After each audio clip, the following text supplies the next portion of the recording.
Standing here at the center of our nation's power, I can think only of everyone who's been made to feel powerless by their abusers, by a system that failed to protect them.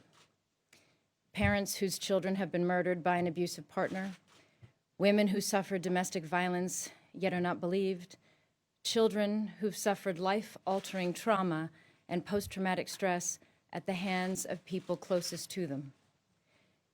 Anyone who's been in those situations will tell you just how far they feel from the power concentrated here in this building. The power to pass laws that might have prevented their pain in the first place. The reason that many people struggle to leave abusive situations is that they've been made to feel worthless.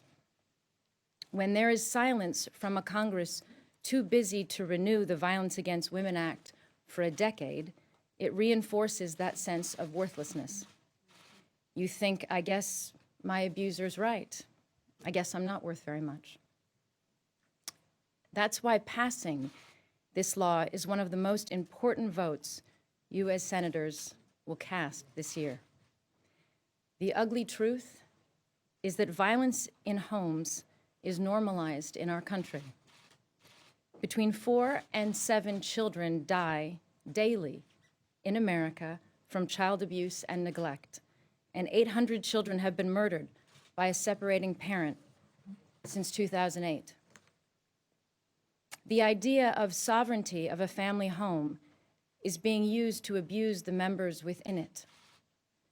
But victims of abuse in this country who deserve consideration and respect and attention of Congress as much, if not more, than any other crisis we face. As survivors of abuse know all too well, victims of our failed systems are not allowed to be angry. You're supposed to be calm and patient and ask nicely. But you try staying calm when it's as if someone is holding your head underwater and you're drowning. Try to stay calm when you're witnessing someone you love being harmed.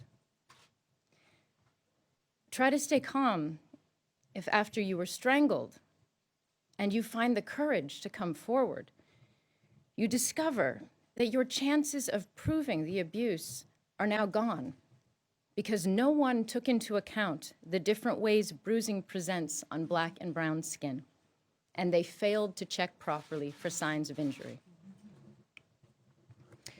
I am in awe of the parents who, after the murder of their children, have fought to change the law to protect the next child.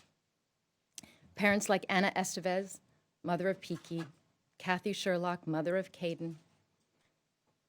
Even though that means reliving every day the horror and pain and loss, and remembering how they begged for help to protect their child and were belittled and ignored.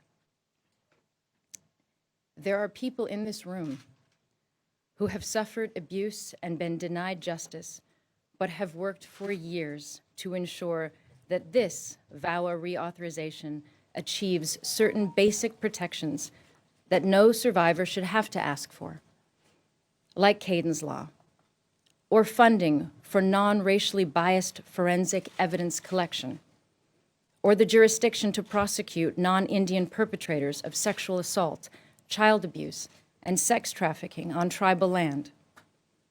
These protections are urgently needed, so I repeat, this is one of the most important votes you will cast this